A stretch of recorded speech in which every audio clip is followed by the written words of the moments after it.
Some viewers may find this disturbing. Viewer discretion is advised.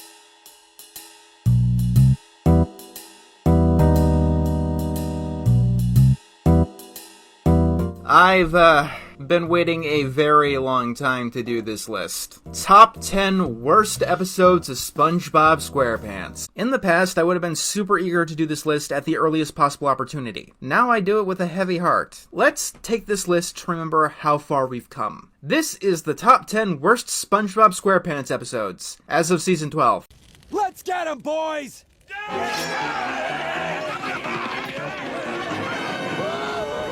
You ever watch paint dry? I'm waiting.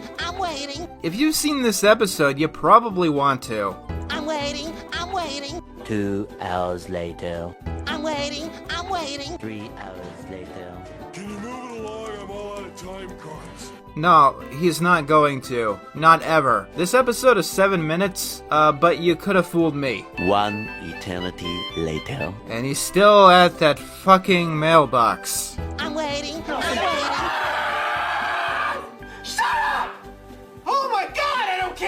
The season 5 shorts weren't a bad idea, but they were definitely a squandered idea. SpongeBob is a show that I could see really adapting itself to short form ideas. But the problem with that is that you need an idea, and most of these shorts didn't have an idea. This is an episode literally dedicated to doing nothing. It's not a coincidence that one of the shorts appeared on both of my previous worst SpongeBob lists. Their ideas range from Patrick can't pay for lunch, to Patrick wakes up in the morning, to what's this guy's name? What's it to you? Oh, okay. There is such a thing as too simple, and waiting finds itself squarely in that camp. Oh, brother, this guy stinks! This is an episode that I've wanted to review for like years and years. It was the next biggest episode that I wanted to tackle. But try as I might, I could not. Because with this episode, there is nothing to talk about. I can't even think of something to say for this list. Honestly, I'd prefer to hear Squidward talk about cancer than watch this again. Many famous fibbers and elected officials are cancers. I mean, he's not wrong. Remember Ink Lemonade? When it first came out, people treated it like it was the worst thing ever, that it was a sign that SpongeBob was regressing back into its dark ages, when in reality it was just a bad episode, a bit overhated, and when you get down to it, not even the worst episode of season 11. That would be a Squirrel Jelly. What hurt the show the most in SpongeBob's darkest eras was that each of the characters had the pedal put to the metal on their worst attributes. SpongeBob became annoyingness embodied. Mr. Krabs is nothing but a greedy business owner, a shell of his former self. Patrick was a stupid, callous, and cruel pinhead. And Squidward just became the world's depressed punching bag. However, there is one character that did seem to avoid most of this. That would be Sandy. Sure, she was in a bunch of bad episodes. I even reviewed one of them, Someone's in the Kitchen with Sandy. And it wasn't like she wasn't affected at all by the show's changing nature. She became far more focused on science than she was in the original seasons. And she also became a little bit more perfect and capable than she probably should have been. But she generally was one of the more pleasant characters to watch. That's until this episode where Sandy, how do I want to put this? Big fat meanie. Yeah, that's how I'd put this. So, in this episode, Sandy goes on beating everyone up, and then she destroys Jellyfish Fields. That is more or less the entire plot of this episode. Alright, there's a little bit more to it. Sandy causes a problem by destroying everything, then she realizes that she's destroyed everything, and then she becomes a pacifist. And that means that she's not able to deal with the problem that she caused, until she decides to not be a pacifist. So this episode is Sandy causing a problem, and then not doing anything to solve the problem, until she's absolutely forced to, in which she solves the problem by doing exactly what she did to cause the problem. This, for some reason, is a 16-minute episode, even though it has a plot that would struggle to meet 7 minutes. It's just Sandy at her worst, with a few other problems sprinkled in. Season 11 is my favorite season of the show, but even I can agree that the wacky faces that they often relied on got to be a little bit too much. It makes the animation seem more frantic than energetic, and these expressions often come across as excuses for jokes instead of actual jokes. This episode did for Sandy what Demolition Doofus did for Mrs. Puff, or One Course Meal did for Mr. Krabs. And if you still want to like Sandy at all, this is an episode to skip. You should instead watch Pre-Hibernation Week, because everything else about this episode is recycled from that. Seeing Jellyfish Fields on fire is a special kind of fitting for episodes this bad.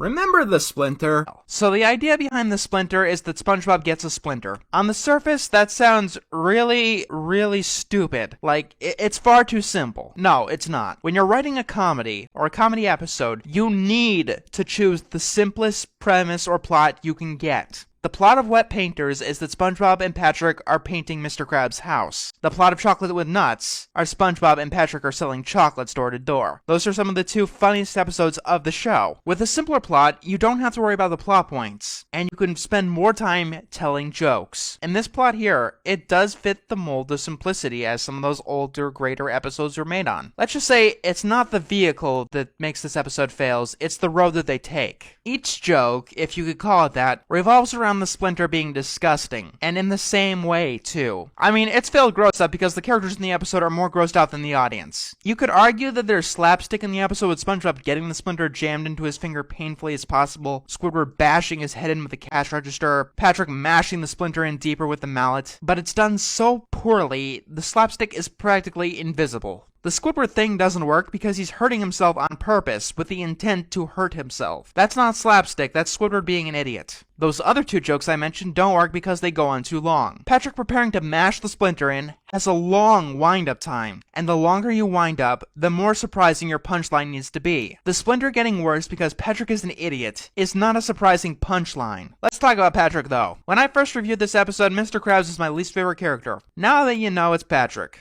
And yes, this is one of his worst appearances. It would definitely be on the list if I didn't already review this. All he does is make SpongeBob's problem worse and doesn't stay around for any of the consequences. He doesn't really have any business in the plot to begin with. When you compare it to something like Wet Painters, yes, Patrick did things like make a paint bubble worse, but it worked because he would have been there for the consequences too. In this episode, he makes SpongeBob's problem worse, and then he just walks away. If the idiot or asshole doesn't suffer the consequences of their action, they become very annoying. Then there's Squidward. So he's the one who jumpstarts the little bit of plot that there is. And this is one of the few episodes where he deserves to be punished for what he does. It doesn't work when they end up beating themselves up, unless they're digging themselves into a very telegraphed hole. The workers' compensation thing comes right out of nowhere, seemingly because they forgot to tie up this loose end. One of the biggest problems with this episode, though, is that there is very little happening. It was very difficult to make this review without going scene by scene, let's just say that. SpongeBob tries to tear out a splinter, which results in cringe comedy. SpongeBob tries to hide a splinter, which results in cringe comedy. In fact, this may be the only episode that takes place in real time entirely, meaning that the episode takes place over 11 minutes within the actual episode. The same amount of time passes for you as it does for SpongeBob. Even if the splinter itself wasn't disgusting, the gags are repetitive at the best of times. So it's not the animation that's entirely to blame for the episode's problem, as I originally thought when I reviewed the episode. Like its sister, Slide Whistle Stooges, it felt very much like the episode was left to the animators' interpretation, but the animators weren't given too much direction. Don't get me wrong, I don't think this episode is bad because of production problems or anything like that. But in these big, mainstream shows, if the writers don't give enough direction to how an episode should look, it's going to turn out bad. And this was a time when Nickelodeon wanted more and more episodes per season, because the show was such a cash cow. In an earlier season, with the animation coming back in this state, the episode may have very well been scrapped, but the network wanted as many episodes as possible. I can't say it really backfired when this season still turned a profit.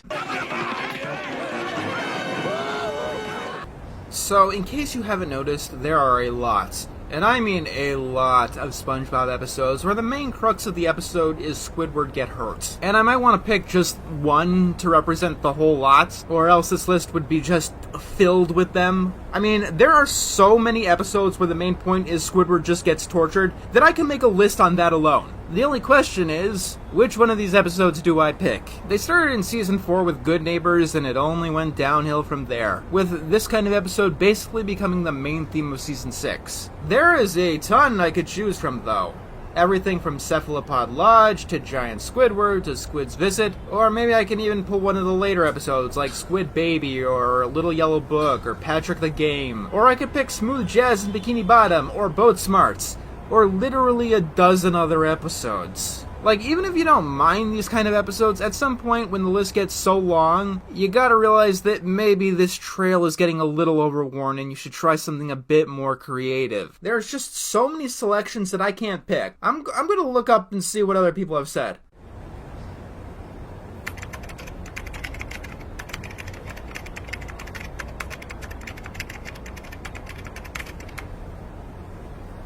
Oh hey, maybe this guy can help me figure this one out. Bit dramatic calling them torture porns. We're not like doing Saw here, thankfully. But let me see what you got. Some viewers may find this disturbing. Viewer discretion is advised. One eternity later. This man is an idiot and you shouldn't listen to a damn thing that he says. Breath of fresh Squidward, really. Yeah, it's not a good episode, but wow, this guy is looking way too deep into shit. In the end, it came down to choir boys or boating buddies, which is a choice between annoying or creepy. Boating buddies has this very claustrophobic atmosphere of being trapped with a stalker, so much that I put it on my top 25 most disturbing cartoon episodes. I don't know if I'd still put it there, considering there is a lot of SpongeBob candidates that have come out since then, but I still do find that it has a rather creepy atmosphere. On the other hand, we have choir boys. 90% of this episode is off-key singing and Squidward screaming, which actually sounds better than his singing, which might be an issue because the episode is about Squidward singing. I will take Slide Whistle Stooges over this one any day. Boating Buddies is the one that I'm putting on the list. Ow!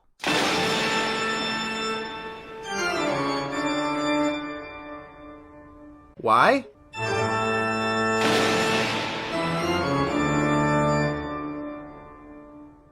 Okay.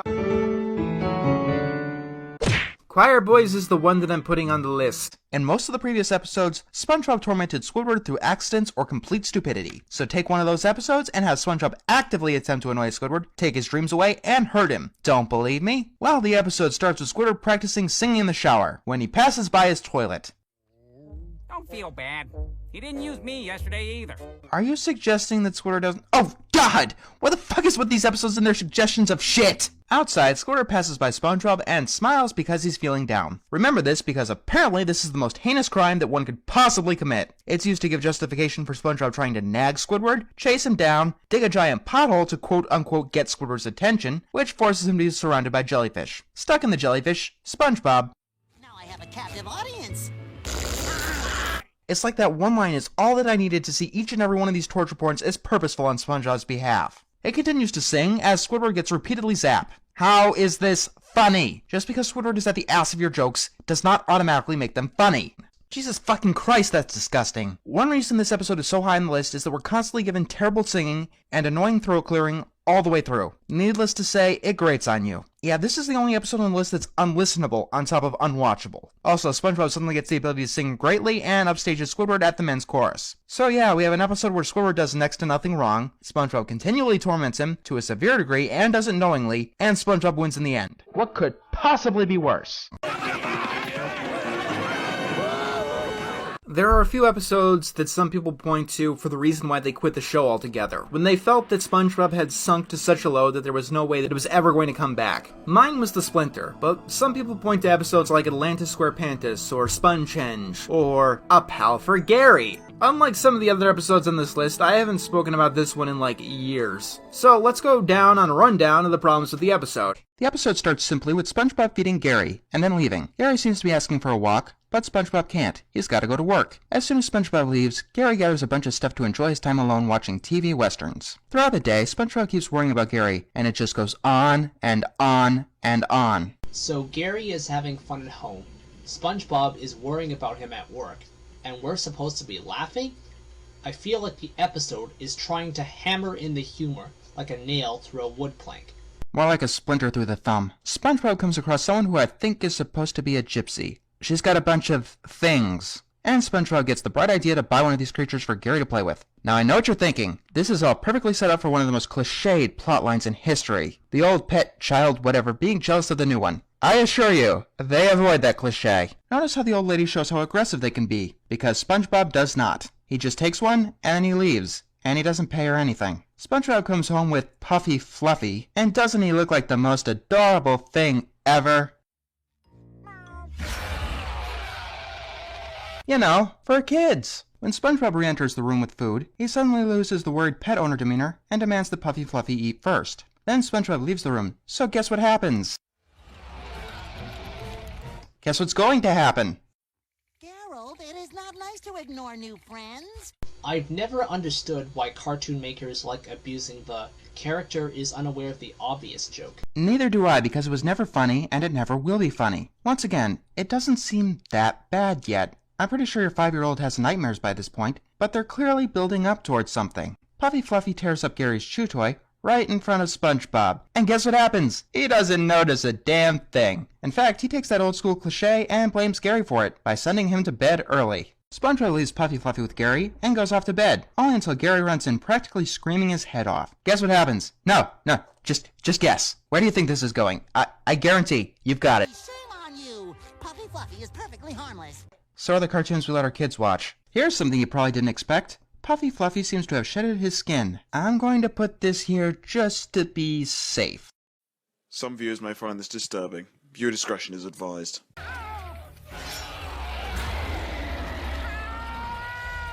Yeah, for kids. Gary fights that thing the entire night. And oh, by the way, SpongeBob sleeps through all of this. Earlier, we saw that SpongeBob didn't notice the new pet ripping up Gary's things at dinner, and now he's asleep when the pet wants to eat him?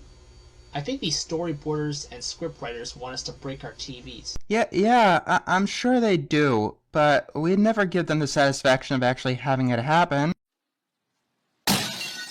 The next morning, we get the shit on top of the sundae. SpongeBob finds his house destroyed, and, you guessed it, blames Gary for it. He enters the kitchen, and you know what? This moment of stupidity, it doesn't deserve words. Gary! You put Fluffy down right now! Bad boy Gary, bad! I'll be right back. What's up with the ending? SpongeBob takes Gary to work, even though the snail had no problem being alone, and Mr. Krabs gives him a job? My will to laugh at this episode left for Ponyville a long time ago. SpongeBob got mad at him for getting the abusive pet out of his home after the snail was saving his life. The moments of SpongeBob worrying were so forced I feel like my head would explode from the writers cramming it into my brain, and all this leads up to is an ending that says, Gary isn't gonna have free time, so laugh at us, you. What'd I miss? Oh, the stupidity that was the ending. Good God, who the fuck thought that was funny? Who in their earthly mind greenlit this shit? Yeah, all modern SpongeBob episodes have 3 writers. And they can all burn in the 5th circle of hell. It's like the writers knew we didn't like the garbage bag of Squidward getting abused, so we got a trash bag of more garbage. That was this episode. There is nothing more I can say here. This was a giant middle finger to Gary the Snail fans. More like a middle finger to anyone with a functioning brain. If you're not old enough to find out how cruel and stupid this episode is, it would probably fill you with nightmares. I mean, look at that goddamn thing. The splinter was reprehensible, but in a sense, it did succeed in what it wanted to do. And in another sense, all the characters were in character. First of all, SpongeBob has never been that stupid. Ever. Even in modern SpongeBob, he's never been that stupid. And this is, not SpongeBob's worst appearance, by the way. That's in the next episode. One thing that I used to be really into was creepypastas, specifically cartoon creepypastas. They generally fall into 2 categories though. One being that every single character in every cartoon ever is based on a dead kid that the creator knew. Nowadays we don't get too many of these, because the only people who make those kind of creepypastas hate the very concept of creativity and want the entire world to die. The other type is the lost episode creepypasta. It usually goes into a banned episode about dark subject matter, like suicide or violence, with a bunch of hyper-realistic eyes and hyper-realistic blood. SpongeBob actually has one of these. Okay, it has 2. One you probably haven't heard of. It starts fairly typically with SpongeBob once again trying to get his boater's license, but this time it goes horribly wrong. SpongeBob crashes so many times that he ends up leaving Mrs. Puff with a permanent injury, and being so incensed, Mrs. Puff legitimately tries to murder SpongeBob. Now, the difference between Squidward's suicide and Demolition Doofus is pretty minor, all things considered. Demolition Doofus is actually a real episode that was really made and really put on television. Mrs. Puff wakes up sometime later in the hospital. That accident was so bad that she's ruptured her inflation sac, and she'll never puff again. For all intents and purposes, SpongeBob has crippled an innocent person for the rest of their life. That's not even like me looking too deeply into it. That's what the episode is outright stating. I don't think that SpongeBob could possibly do anything worse. From now on, I guess we'll have to call you Mrs. Pop. I stand corrected. That's like calling someone who lost their leg in an accident that you caused peg leg or leggy or cripple or something like that. This isn't him just lightening the mood or trying to find humor in it. I see this as nothing but being malicious. Mrs. Puff attacks SpongeBob and the doctor knocks her out. Sheesh, I don't know what she's so upset about. Maybe it's the tiny, insignificant little fact that you crippled her for life. I think she looks better this way. That's like saying the guy that you crippled looks better missing his leg that he lost in a bloody car accident that once again you caused. Look, writers, I know that for some fucked up reason you want Mrs. Puff to snap and try to murder SpongeBob, but you've got to make sure the audience is still on SpongeBob's side. I'm definitely not. I want to run over the fucker myself. SpongeBob tries to cheer Mrs. Puff up, and he shows almost no remorse. I see you got the flowers I sent. If I didn't know any better, I think that he didn't know what he did. But you'd have to be a really horrible writer to mess up the main character's personality that badly. Mrs. Puff is allergic to the flowers that SpongeBob brought in, and he opens a window, causing her allergies to flare up. You know, if he actually cared about Mrs. Puff right now, he might take her suggestions to heart instead of pretending that she's mute. I'm not kidding. SpongeBob doesn't respond to anything Mrs. Puff has said in the scene. Almost like he can't hear her. I mean, in jellyfishing, there was a reason that SpongeBob and Patrick couldn't listen to anything that Squidward said. But if Mrs. Puff was all casted up, she wouldn't be able to try and get SpongeBob killed. Oh yeah, I'm not kidding. Mrs. Puff tries to get SpongeBob killed. They see some people being rushed into the hospital. These are the casualties, also known as the dead people who aren't dead, from the latest demolition derby. Even all beat up, they're still trying to crash into each other. And the doctor is happy that they're risking their life for others' amusement. Risking their lives for our amusement? I could finally be rid of SpongeBob. Well, maybe she only means that he'll be too injured to ever drive a boat again. She couldn't possibly mean... And I mean that in the worst possible way. Okay, now Mrs. Puff gets creepy. Just because you remove sympathy from her doesn't mean that it goes back to SpongeBob. Now I flat out hate everyone in this episode. SpongeBob because he's an insensitive asshole, and Mrs. Puff because she's a fucking psychopath. You know, a lot of people joke about creepypastas getting turned into episodes of SpongeBob because the writers have proven themselves that demented, and after this episode, I can believe it. This episode feels like a creepypasta. And I'm not talking about that lazy every character in the show is based off a dead kid kind of creepypasta. I'm talking about the Bart's teacher getting so fed up with his antics that she tries to get him murdered. Oh wait, The Simpsons isn't that demented, and it would never fly there. Mrs. Puff gets SpongeBob into the demolition derby to get him killed. Once again, making her a murderer doesn't make SpongeBob any better. The only thing it would ever do is make the audience guilty that they wanted SpongeBob dead, when he pretty much insulted someone that he crippled for being crippled, thinking that it was no big deal. We got introduced to all the other demolition derby drivers. And the funniest driver of all, the Cackling Cruiser!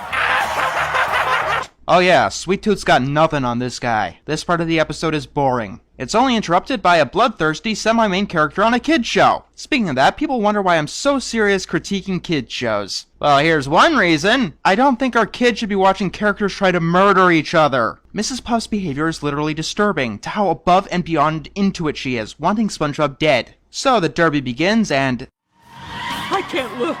Wait, yes I can! Writers, work with me here. You do know that constantly driving Mrs. Puff's character down doesn't bring SpongeBob's back up. You have to have SpongeBob actually do something that buys back our sympathy. Oh, but if you did that, you wouldn't be able to have Mrs. Puff fucking try to murder him! And you couldn't have the episode without that, right? The Demolition Derby follows the standard modern SpongeBob plot. He does next to nothing and ends up winning, all with failed attempts at jokes. Oh dear, I think I'm in that fellow's way. It's that voice again, the one in Little Yellow Book. I'm starting to think that there's some kind of evil mastermind living inside SpongeBob. And finally, fly! Why is he laughing? He wasn't exactly told that this was about combat. That might have stopped Mrs. Puff's attempted murder. But he clearly knows. Why else would he be driving on some dude's face? Mrs. Pop, what should I... Why are you still alive? Not, why are you still unhurt? Not, why are you still standing? It's, why are you still alive? There's no hope. There really is no hope for these insane writers. Not just to come up with this kind of idea, but to go through with it. And do it so thoroughly. That's probably my biggest problem here. How thoroughly they're committed to this stupid idea. Everyone keeps telling me this is a kid's show. Well, who do the writers think they're writing for? Because it's not for children. It better not be for children. This is more than a messy plotline or inconsistent characterization. Hell, it's more than just the pure sadism expressed in countless other episodes. And you know what? it's not over yet. SpongeBob continues to be good at the derby until Mrs. Puff enters, driving a huge truck. Then she chases SpongeBob down specifically to murder him. Yeah, no more assisted murder. She's doing it herself. All of a sudden, SpongeBob knows how to drive flawlessly because the plot couldn't have him killed. I mean, killing your main character? Who would put something like that in a kid's show? Mrs. Puff crashes into the school, and she's able to puff once more through the magic of, I guess, medical malpractice. Now everything's back to normal.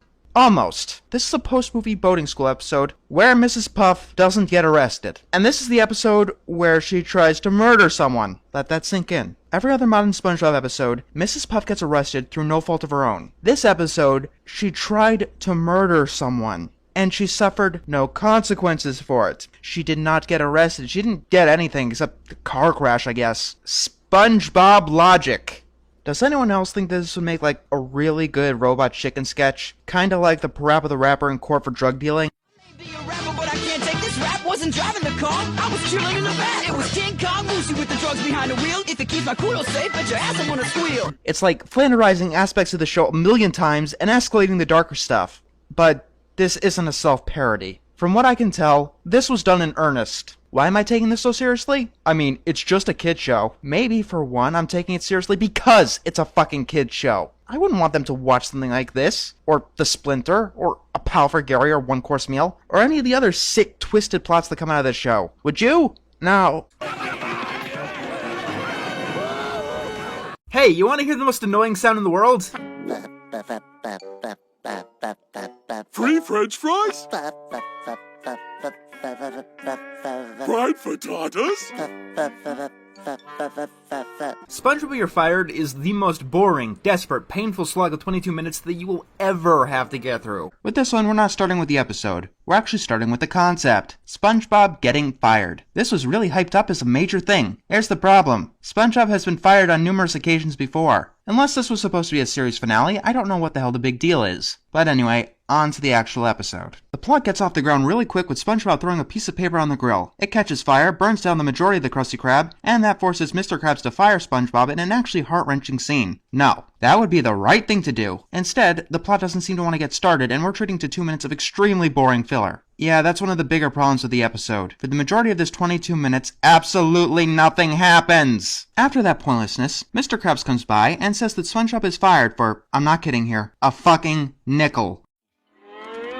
You know I love you like a son, but you can't argue with a nickel. And you can't argue with logic, Mr. Krabs. How exactly does firing your best fry cook, who ends up bringing in the majority of your customers, possibly save any money whatsoever?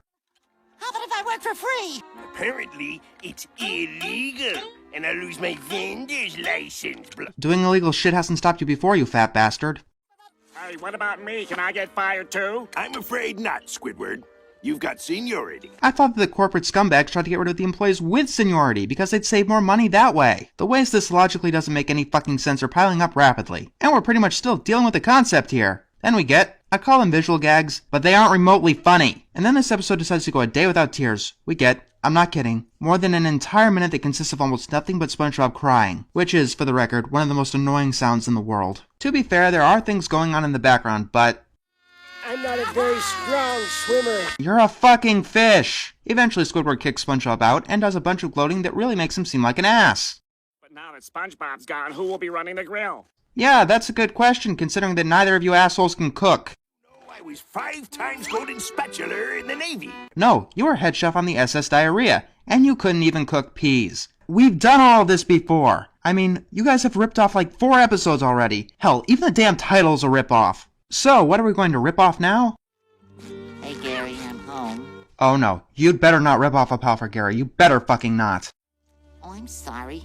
Here I am wallowing in my misery, and it's past your dinner time. Holy fucking shit. Never mind SpongeBob getting fired. Him actually caring about Gary for once in his life? That's what you should have announced as the special. I mean, that's something that I legitimately haven't seen in years. Then SpongeBob starts crying some more, which is then echoed by Patrick. Oh great, he's in this episode. This can't be good. He says he was crying because SpongeBob was crying. Fan-fucking-tastic. He comes in through the window. Ha ha, get it? He didn't use the door. Then we get a few jokes that are just used to pad out the episode. Frothy frappe? I can't think of any more food that starts with the letter C, SpongeBob. Tell a story. Barring that, at least only waste 11 minutes of my time. Eventually, SpongeBob admits that he got fired, and Patrick tells him that it's great to be unemployed. That's a great lesson for the kids. So the next day, Patrick is going to teach him the wonders of unemployment. He goes over to SpongeBob's house to see a clever callback to the very first SpongeBob ratings trap. Oh, and SpongeBob looking like a wreck, maybe. Compared to the disturbing faces that the show has shoved in front of me, he actually looks halfway presentable. If this is them trying to gross me out, they're losing their touch. Their first stop is Squidward's house. They annoy him to get food tossed at them which they use for breakfast. Squidward, for some reason, is stupid enough to throw food at both of them. You'd think that Squidward would be ecstatic, considering that SpongeBob was just fired yesterday. I'd expect him to be in a really cheery mood, and having a party, or at least at work. If I point out all the fucking plot holes, we'll be here all day. Then Patrick decides to take a nap. This is a long and tedious segment. Nothing of substance happens. SpongeBob puts snail slime on himself, gross, and tries to hook onto the rock. Then we see him just breathing loudly for way too fucking long. It's another long portion of nothing happening. Hell, waiting had more of a plot than this stupid episode. I mean, there's one part where SpongeBob eats a part of himself, and it grows back. That's something, right? Feeling any better yet? I will when you tell a fucking story! Patrick says that free lunch with friends always cheers him up, so they go to Sandy's Tree Dome, where some people seem to be eating experimental food. The first guy seems to be allergic to it. Then it completely mutates Patrick. Sandy sees SpongeBob and... oh god. I'm thinking about taking back what I said about face freeze. What are you doing with these here freeloaders? Question. Isn't one of those freeloaders your friend? When SpongeBob tries to eat the stuff, Sandy stops him. Here's a psychological test to see how much weird gunk folks will eat. If it's free. Wow. I mean fucking wow. Hey Sandy, don't you think that the homeless might want to try a free food? Also, don't you think that scientists should have some kind of morality? This is something that Plankton would be doing, or should be doing, not you. Hell, Andrew Ryan wouldn't do shit like that. Then we get... SpongeBob, you're a mess. You're falling apart. Get it? You probably thought that they already used all of those fucking jokes, but no. They still got a few. They were saving that one. Sandy tells SpongeBob that he needs to get a new job. When he tells Patrick this, the mutated head thing smack talks him. I'm going to punch your face. In the face. SpongeBob makes his muscle go away and... I'm ready! Woohoo! holy shit. Did he really say that? I'm ready! It's like a voice from the heavens. I'm ready for a new job, It almost sounds like Tom Kenny's out of practice saying SpongeBob's supposed catchphrase. Unfortunately, that's the highlight of this episode. Now it goes downhill. Extremely fast. Instead of ripping off one episode, we gotta rip off two now. SpongeBob goes into a hot dog place, and the writers pretty much shrink Krusty dogs. Unfortunately, SpongeBob can't cook anything but Krabby Patties. You know, the entire conflict from the Big Switch. It's gonna help pad out this episode. The hot dog guy is not pleased. And neither is the pizza guy, the taco guy, or the noodle guy. By the way, each of these processes were as long as the first one. SpongeBob goes home and once again remembers to feed Gary. Unfortunately, they're out of snail food. So SpongeBob needs to make some of his own. Let me guess. He accidentally makes a Krabby Patty. Actually, no. He makes a can of snail food. Then why the fuck couldn't he make the other food like he was supposed to? Gary likes it, and despite SpongeBob placing all the contents in Gary's bowl and the can in the trash, Patrick somehow has some, and he likes it too. What's that, Gary? It's the best food you've ever had? So, does SpongeBob start selling snail food and become a corporate mastermind? Nope, he gets kidnapped by the hot dog people. That subplot goes absolutely nowhere. In fact, it's completely forgotten about from this point forward. Apparently, the hot dog guy regretted their decision to fire SpongeBob. Call him back and say that it was a misunderstanding. You don't have to fucking kidnap him! Thing is, my customers love your little sliders. You mean the ones that you threw on the floor? I'm pretty sure this is illegal. Nothing that you aren't used to, SpongeBob. The pizza guy frees SpongeBob and kidnaps him. You know where this is going. The noodle guy and the taco guy also try kidnapping SpongeBob, despite the former throwing SpongeBob's food out at him, and the latter having SpongeBob's food spray his customers in the face. All of a sudden, a burger superhero comes by and saves SpongeBob by destroying the other food. It's not as exciting as it sounds. It's the Killer Patty! So is this a common occurrence then? Bikini Bottom apparently now has a patty superhero. The hot dog gives up and gets hit by a bus. One-course meal flashbacks. The Killer Patty takes SpongeBob back to the Krusty Krab because Mr. Krab sucks as a chef. Apparently it was Squidward in the costume. Who knew that he could brawl like that? Oh wait, he can't. at all. They want SpongeBob back. And SpongeBob? This is where you tell Mr. Krabs to fuck off. You are able to make grade A snail food, which you can continue to make and sell, probably making a great living off of, while the guy who fired you for a fucking nickel goes out of business. But no, the status quo is God. You know what? That is my new least favorite cliche. You're off the hook, mopey dopey love talk. In a blatant recycling of the beginning of the episode, SpongeBob starts cleaning up the restaurant and puts Squidward in a dress. If this episode has anything, fucking anything, it's that's the extent of misery that Squidward goes through. I mean, they could have easily hit him with that door. First time I watched this, I thought he phased through it. For some reason, the Krusty Krab gets all the customers back that were chased off, including the guys who kidnapped SpongeBob. No, that doesn't make any sense. At all. Unless they're gonna try to kidnap SpongeBob again afterwards. Oh, and Mr. Krabs, because he couldn't afford to lose a fucking nickel, put in a pay toilet, which probably costs hundreds of dollars to install. Before I show you guys this animated atrocities note page, I want to show you the one for one course meal. Remember that the higher the number, the worse the episode is. Now here's the one for One Night in Gottlieb, an episode from the worst cartoon ever made. Now here's the one for SpongeBob You're Fired. If the Splinter was the point where the show officially needed to die, this is the point where Nickelodeon officially needs to die. Let's hope they take Viacom with it when they do.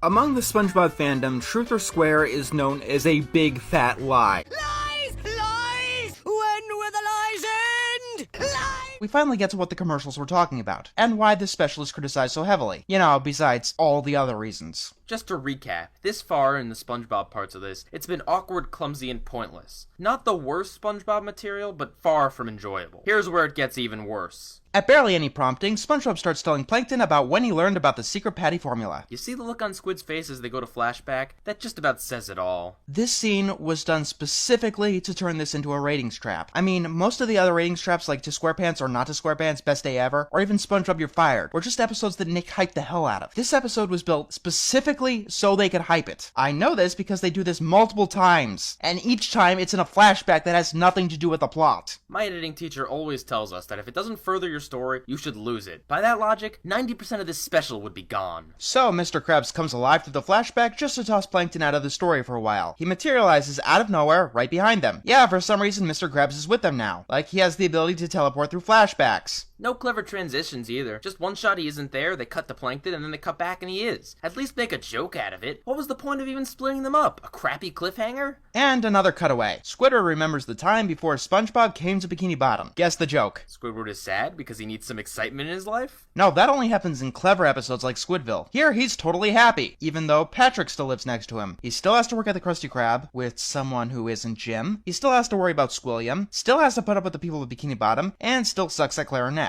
Hooray for having a totally static character with no emotional range. You know what we haven't had in a while? A totally pointless flashback! These are more pointless than the songs in Atlanta SquarePants. At least those move the characters and sort of further the plot. At least they use the same realtor model from Opposite Day. Actually, that brings up something else. Why are some of the side or one-off characters not in this thing? Mrs. Puff has a tiny cameo. Mermaid and Barnacle Boy aren't in it. Squilliam isn't in it. The Flying Dutchman isn't in it. Why not just have the side and even one-off characters be outside in the mob? How hard would that have even been? Just throw a little visual fan service. It doesn't require much effort. And we get an actually funny joke when Mr. Krabs throws his wallet out of one of the vents. Yeah, it's actually amusing to see someone steal from Mr. Krabs. We gotta get out of here now! Great, then maybe we could actually get to the plot. Anyway, we learn that Patrick has borrowed, also known as stole, Sandy's walkie-talkie. And as soon as he pulls it out, you know he's going to do something really dumb to foil this escape. Sandy's trapped in that box!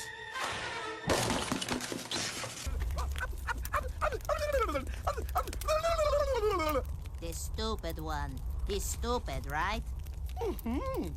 Now we get another pointless flashback about SpongeBob getting married to Sandy. Now this is one of the most infamous lies in the commercial because people actually do ship this couple. But nope, it happens to be nothing more than a play. Even the way SpongeBob presents his flashback is a dirty lie. Why would he say it like that? Especially because Mr. Krabs and Patrick are in the flashback! It's like he did that just to mess with Squidward. Like cut back to Patchy, who is sad that his special was a failure. I'm not sure, but I think that might be a metaphor for something. Patchy decides to show us the outtakes and backstory of SpongeBob. Rather than actually show us the interesting story of SpongeBob's real creation, we get some unfunny gags along with some bad acting, and a lame old-timey filter over it all. Then they go replacing SpongeBob in the opening theme song with all of the other main characters. It wasn't funny the first time, it wasn't funny the second time, and the third one makes me revile in horror of what the Eugene Krabs show would be like. I like it when Hans takes off Squid's pants. don't take that the wrong way. But that one gag wasn't worth it for this stupid, repetitive setup. I said that Demolition Doofus wasn't self-parody. This is what happens when they try to do self-parody. They bring up the cliches and do absolutely nothing with them, and then they make it go on way too long. The song is nice, but like the others, it has nothing to do with anything. If you thought the walk cycle in the Lost episode was bad, all of these SpongeBob bits thrown into the Patchy junk are that times infinity. Patchy gets launched into the air, back to the studio, and gets knocked out. He finally gets to meet SpongeBob. This leads to nothing. No comedy, no in-depth character study, just bad effects.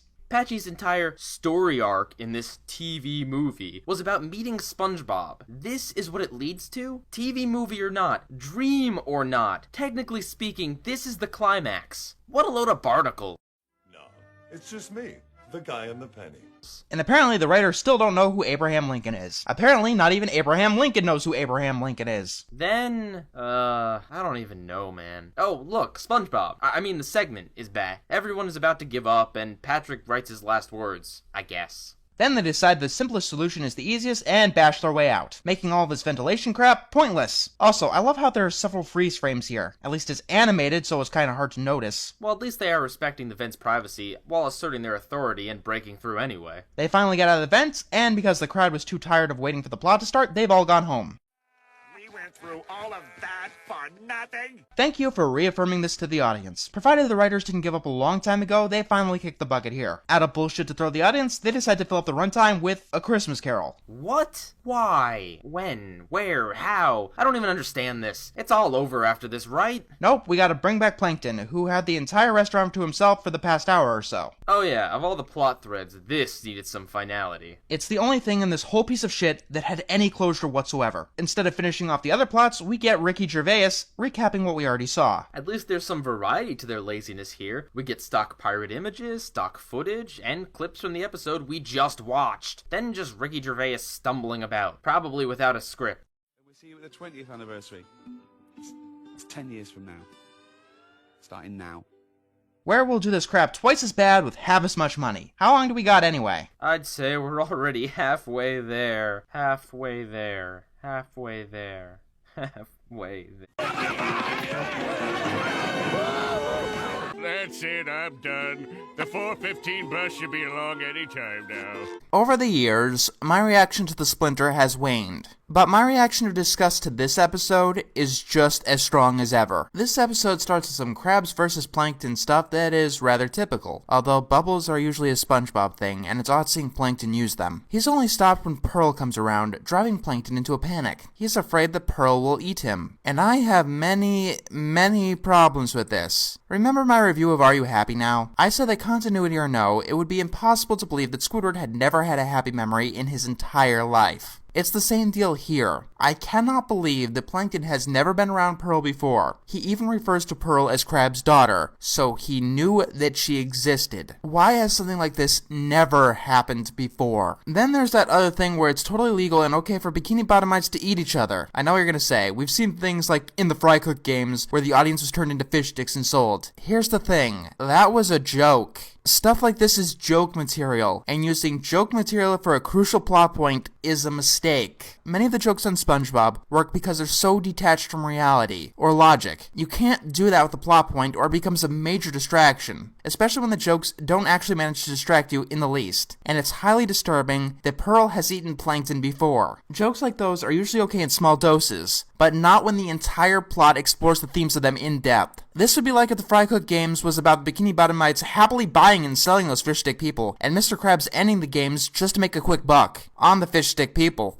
And that brings us to Mr. Krabs. One of the biggest offenses this episode gets is that Plankton somehow deserves this treatment. Plankton frequently threatens to kill people and take over the world. You know what? It just occurred to me. Plankton is actually the villain of this show. There's a reason that Batman doesn't end up killing the Joker. Mr. Krabs is supposed to be the good guy, or at least on the good side, even in this particular episode. At one point, they may have tried to write a hero goes too far story, but that's not what this ended up as. Mr. Krabs torments Plankton into a suicidal depression and gets away with it because he's the good guy, apparently. This doesn't work because of the way the episode is structured. Do you know why classic cartoons can get away with beating the antagonist senselessly and with whatever? It's usually because the antagonist is trying to eat the protagonist, and the protagonist is just trying to stay alive. If Plankton kept trying to continually attack Mr. Krabs in this episode, that would be one thing, but he only does it once and spends the rest of the episode panicking in fear. Not helping is the fact that Karen is a heartless bitch about what is a very real problem to Plankton. Is there anything that Plankton could have done in this episode to make him deserve what he got, in cartoon terms? Not in real life. In real life, nobody deserves this treatment. Honestly, even in the cartoon, I don't think so, because driving someone to suicide is one of the cruelest things that you can do. And it's hard to make something cruel, especially that cruel, funny. Even The Simpsons dropped the ball on this one. SpongeBob may have had a good nature at one point, but that doesn't explain why he's in this episode at all. He reveals where Mr. Krabs' safe is, to which Plankton never gets to. It's not on screen once. Also, if you want to put continuity back into this, Plankton should know where the safe is, and where the formula is by now. Meaning that this could very well be one of their first appearances, and one of their first conflicts. But continuity doesn't exist, remember? Mr. Krabs drives someone who tries to steal from him to suicide, like it's the Middle Ages or something. Does SpongeBob do anything else in the episode? Not really. He ends up telling Mr. Krabs that Plankton is suicidal, and shames him, but then ends up putting Mr. Krabs in a position of victory, where Mr. Krabs was already. SpongeBob himself makes no impact on the story, and he shouldn't be here. If Plankton managed to win in the end, then SpongeBob would have had a purpose. Even Karen has more relevance here. Her contribution of driving Plankton further into panic isn't a good contribution, but it's at least something. Then there's the ending. For some weird reason, they wanted to have Mr. Krabs win in this episode. Yeah, I get it. That's the formula of Mr. Krabs vs. Plankton episodes. Actually, no. They're missing a key ingredient here. The secret ingredient. You see, the secret ingredient is to have Plankton fail of his own fault. And no, believing SpongeBob, who is good-natured and highly moral,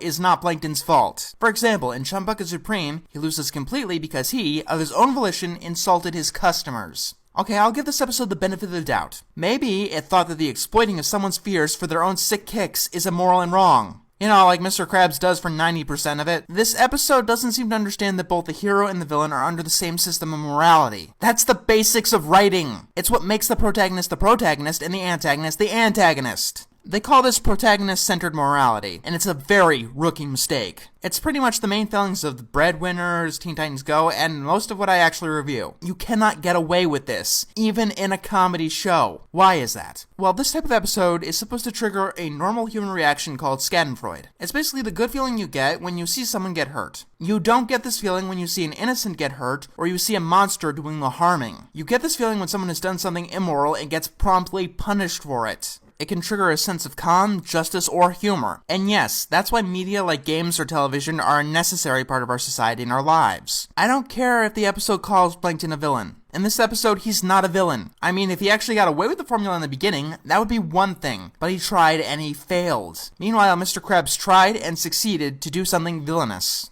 Now that the rest of the episode is out of the way, let's talk about that itsy-bitsy one moment where Plankton attempts to commit suicide by being run over by a bus. Let's start by deciding if having a blatant suicide attempt should be a plot point, not a joke, a plot point in a kid's show. The first thing you're probably going to bring up is the Looney Tunes. They got away with stuff like this. Yeah, well, they also got away with stuff like this. Our values and what we see as acceptable or unacceptable change over time for better or worse. If you made Pepe Le Pew today, you'd be admonished for creating a rapist in a cartoon. Just because it was okay at one point doesn't mean that it's okay at all points. Why would a cartoon character attempting to commit suicide like this be acceptable at one point and not acceptable now? Because our knowledge on mental illness and our respect for the issue has expanded greatly in the last 20 years alone. That's why it was hated, even when The Simpsons tried pulling this stunt. And that episode was structured a lot better, the morality was centered correctly, and the show was more appropriate for the subject matter. Not helping One Course Meal is the fact of how realistically paranoia, depression, and suicide is displayed here. Being stalked is a real reason that people commit suicide. 14 days isn't as cartoonishly a short time as the writer's thoughts, and being run over is a real way that people try to kill themselves. Even if we assume that this was a South Park script rewritten with SpongeBob characters in it, it still wouldn't work. If the time span of how Plankton got depressed was, 14 minutes, it would be closer. If Plankton was paranoid because of, a tomato or something innocuous, you'd be closer instead of something clearly established as a natural predator, something he has a very real reason to be afraid of. If Plankton tried to kill himself by doing something that clearly wouldn't work, it would still be closer to what the writers were going for. Just because we've seen him run over before doesn't change the intention that Plankton wanted to kill himself this time. Nothing about this is silly or funny in the slightest. Let me describe the plot of this episode. Plankton is driven into a paranoid depression by someone. His appearance at the end of it isn't cartoonishly silly, it's sad and depressing. During this time, he's mocked viciously by his wife for having legitimate feelings. he attempts to commit suicide. This revelation is heard happily by the guy who drove him to do it, who gets off scot-free in the end because he's supposedly the good guy. I'm not pulling any of this out of my ass or reinterpreting things. This is literally what happens in the episode. And you know what? We're full circle. I was too kind on this episode when I called any episode worse. Now that it's fresh in my mind, those old feelings are rekindled. This is the only episode of SpongeBob that's managed to legitimately offend me. Not make me angry or gross me out or annoy me. This episode offends me. It takes a very serious mental illness and mocks it, and rewards the people who mock it. That's what I mean when I say this episode disgusts me. Oh, look at that guy who wants to kill himself. Laugh at him. It's not like, look at that guy who wants to kill himself by watching a stupid television show. It's not like, look at the guy who wants to kill himself because he stubbed his toe. It's look at the guy who wants to kill himself by getting run over by a bus after endlessly being stalked and harassed for 2 tiring weeks. Dishonorable mentions. Okay, if I were to list them all, this video would be 3 times as long. There are damn near 100 bad SpongeBob episodes. That is not an exaggeration, there's probably more. So, Face Freeze. Face Freeze is my dishonorable mention. It's number 11. Trust me, you don't want the full list. It's gonna go on forever.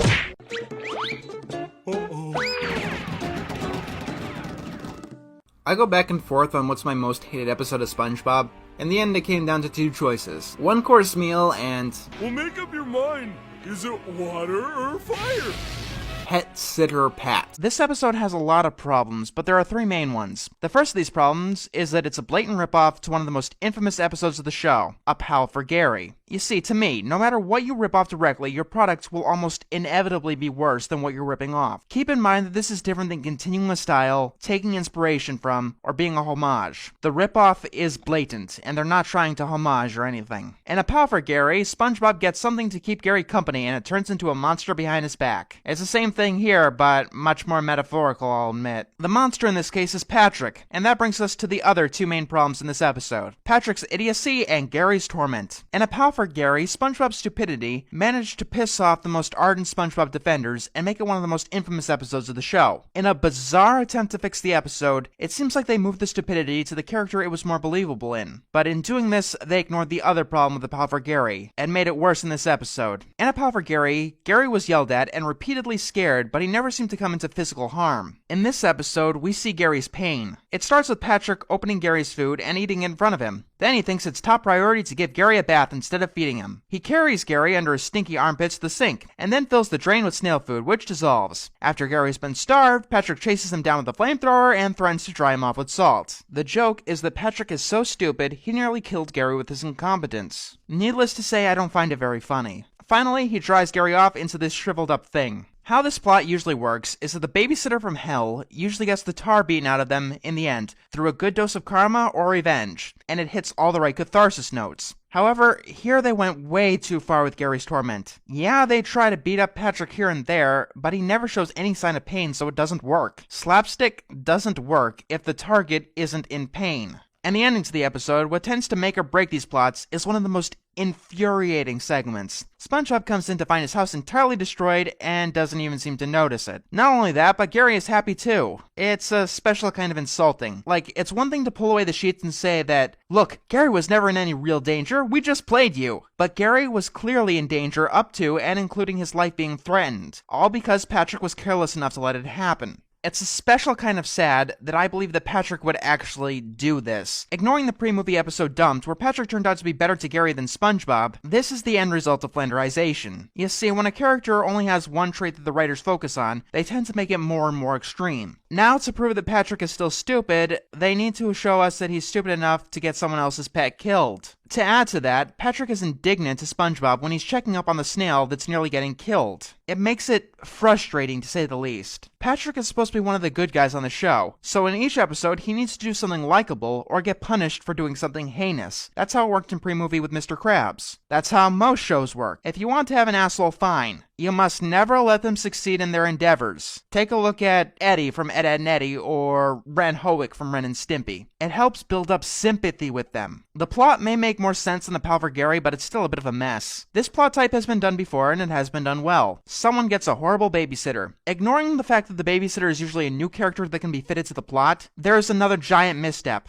Gary doesn't have any ability to fight back or object. Normally in this type of story, it's a child, and they don't take this babysitter lying down. Yeah, Gary tries to fight back at the beginning, but it barely affects Patrick, and he stops fighting rather quickly. You know, when the flamethrower comes to town. It's almost like the episode is saying that Gary is the antagonist of the episode. You know, like those classic cartoons where the baby escapes the house and the babysitter needs to chase them down before they get hurt or something. Needless to say that I do want Patrick to succeed in his pet sitting, but to make that story work correctly, you've got to have his torment come through no fault of his own. Even with the plot mostly cohesive, the ending still comes out of nowhere. It's like ending a story about a world war with everyone lived happily ever after. That's just not the way it ends. Gary should not be happy with this, to say the least, unless he's been brainwashed or something. And even in that case, SpongeBob should know that his house has been destroyed and think that something is up. Then again, he didn't in a Pal for Gary, so maybe I can let it slide. Nothing in this episode is funny except maybe Patrick asking SpongeBob if he was going off the grid in a what the fuck kind of way. And it quickly goes to uncomfortable levels from there. This plot can only work when we know that the babysitter isn't going to kill the thing that they're watching, something this episode actively goes against.